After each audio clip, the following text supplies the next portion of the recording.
So 24 hours we marinated it in the fridge for. Took it out, dried it all off, got as much of the moisture out of it as I could with paper towels, just laid it on, pressed it, did that a few times, and then the beef was pretty dry, but you want as much moisture out of it as you can. The next thing I noticed that when I cut it, it was a bit thick. You know, it didn't look too thick when I cut it, but it just looked too thick to be beef jerky. And the beef jerky I like, I won't say the name, I don't know if I can, but it was a thinner. But you can have beef jerky too thin where it's like a wafer, and I don't like it like that. So I mean, I've got it here ready for air frying. So I'm going to show you the thickness that I've got it to. It is now before it's been air fried. So this is I'll sit there with the flavouring on, and before it was probably twice as thick. So to tenderise it, I didn't actually have I'll ask Shan, because she's going to do the editing. I'll pop some pictures up probably around about now just to show you that process. The footage won't play, but I can take stills off it. So I don't have a tenderising hammer with the spikes on, so I basically used a rolling pin, covered the beef and then flattened it out. I've done that a few times. That still didn't really tenderise it as much as I'd like, because I think the spikes on it and the hitting is what makes it flatter, whereas if you just pound it, it kind of springs back. So what I did use, one of these. This is a garlic crusher. Now it's pretty heavy, this one is, yeah, it's really heavy, but used it like that for the beef, and it's got these serrated bits in them for different ways of crushing your garlic. Happens that this serrated bit, when you were hitting the beef, left these lot of score marks, probably a bit like the hammer would do with the spikes, and it just seemed to work really well. So I'll just use that. I probably will buy one of those hammers, but again, if I don't have the things I needed to do this, I'll just use what I've got around the house. It's in ready to go, and it's not how I'd like it, but my original idea to how I was going to sit the beef didn't work. I'll probably either buy some racks to go in the air fryer, or maybe get some sort of rack system welded up. So let me show you how I've laid it out. What I've done, I don't know if you guys can see that. So I've individually spiked the beef with one of these, something to do with barbecuing, but yeah, little spike, a couple of inches long. So I spike the beef over it, so then it flaps over, and then I've rested it inside the air fry grill tray like that. So each piece is hanging on its own, and the plan is not to have them touching as much as possible. I mean, some will here and there, but I wanted them elevated, space around them, so hopefully that's going to work. Again, I've used what I can, so I'm going to get this in. So I've never used the dehydrator on this, but it should be pretty simple. So I've got both drawers going. Now I've seen some timings on air fryers. One video showed he'd done it for 45 minutes, checked it, another 15, checked it, another 15, and that was all he did, it was ready. But dehydrating food can normally take a lot longer, and the minimum setting on this when you hit dehydrate is for 8 hours. Now some people have done it for that long, so 8 hours on for 54 degrees is pretty much, I'm going to go for 6 hours and check it after 2. So right or wrong, I don't think doing it on them short times, I think you're just baking it then, you're just cooking beef. I'm going to set the timing for less than 8 hours, I'm going to go with 6, so time, I don't use this a lot as you can probably see. Okay, so I've got 54 degrees, 6 hours, both drawers.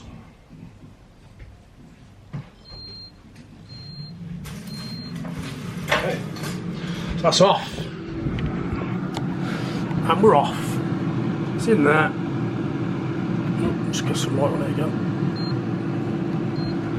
Okay, let's see how we get on. So 54 degrees, 6 hours, both of them, dehydrate, wash. Sorry for the really bad camera footage here. Sean's obviously the expert, not me. So we're on, it's now 5:30, so I'll be checking it about 7, half 7, doing a reasonable time. You know me, I like to do things really late at night, so. And then once that's done, I'll just quickly go through the, into sort of individual packages, just to give it a bit of longer life in this. I borrowed this off my mum, I've never used it, but she gave me these special like sealy bags for it, and it will take the air out of it and seal it, so let's go with that. And if it turns out nice, I'll, you know, start getting some labels made and selling it. Alright guys, I'll let you know how it gets on. A couple of hours have passed now since we put it in the air fryer. Not quite 7:30, but I thought I'll give it a check anyway. I'm feeling a bit like I need to look at it, so let's have a little look.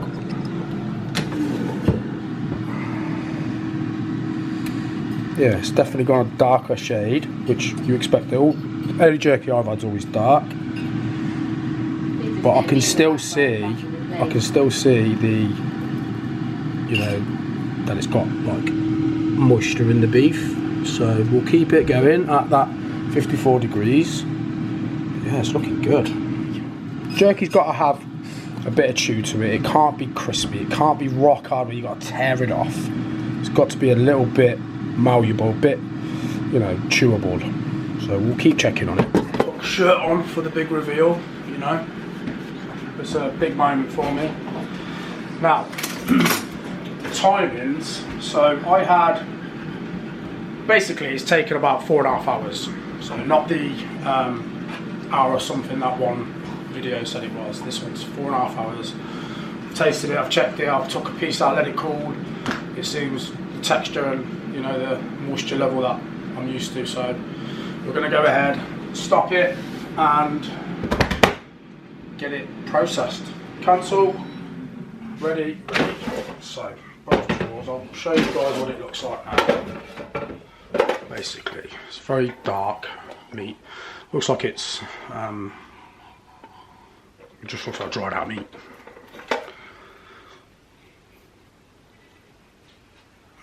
It's got loads of the flavouring on it, you can see. And I've tasted a bit, Sean's tasted a bit, and it's really good. It's got the spice, it's got the sweet, so it's exactly what I wanted.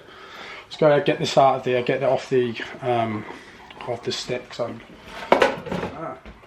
if I empty it all into one, actually put it into the bowl. You can see that there. Okay. Speed this bit up, it won't take a while.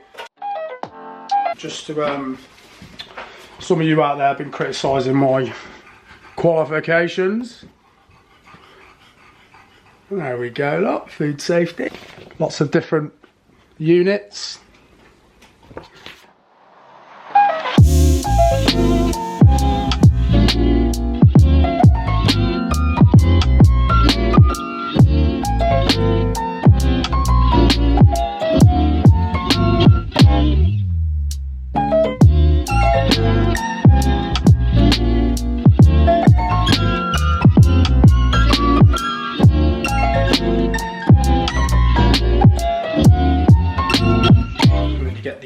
Rolls of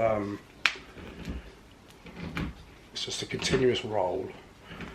You cut it where you want it and then seal it up. I'm just going to use them.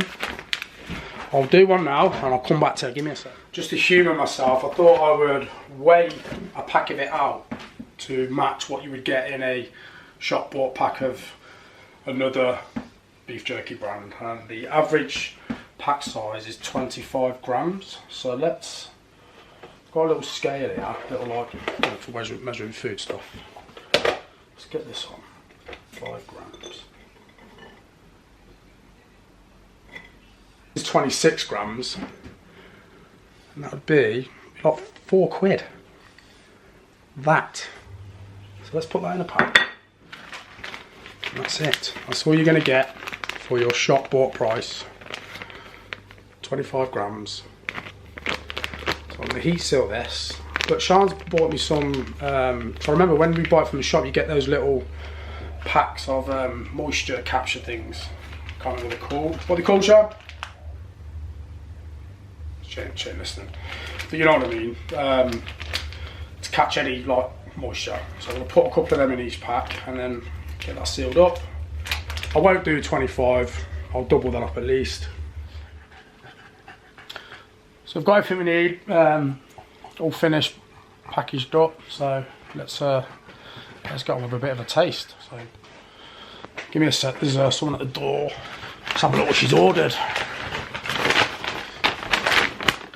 Oh.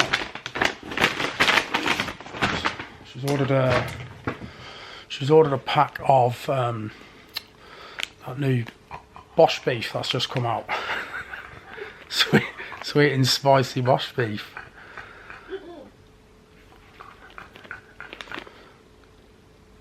May contain beef. Right, this is the prototype, yeah.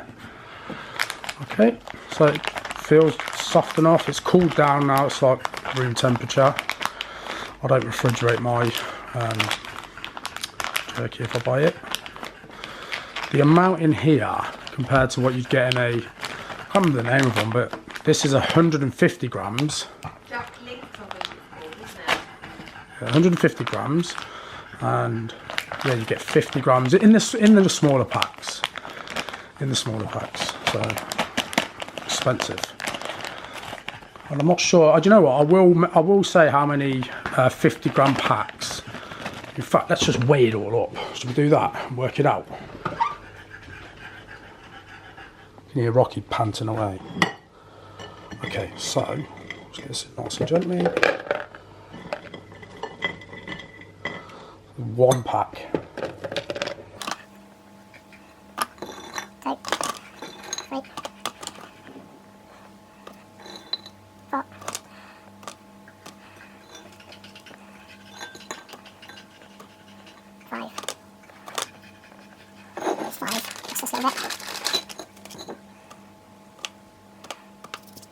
Okay, so 300 there, say 5 packs, plus the 3 that's in here, 150, so 450 grams, 6.5 packs.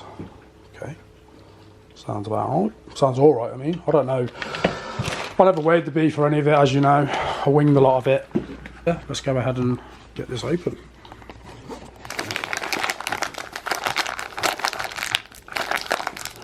God, that sealing machine's pretty good.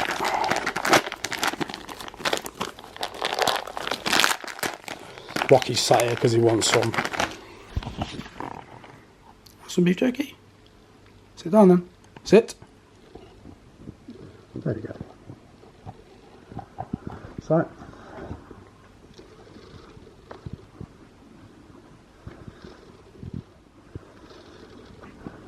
That is so nice.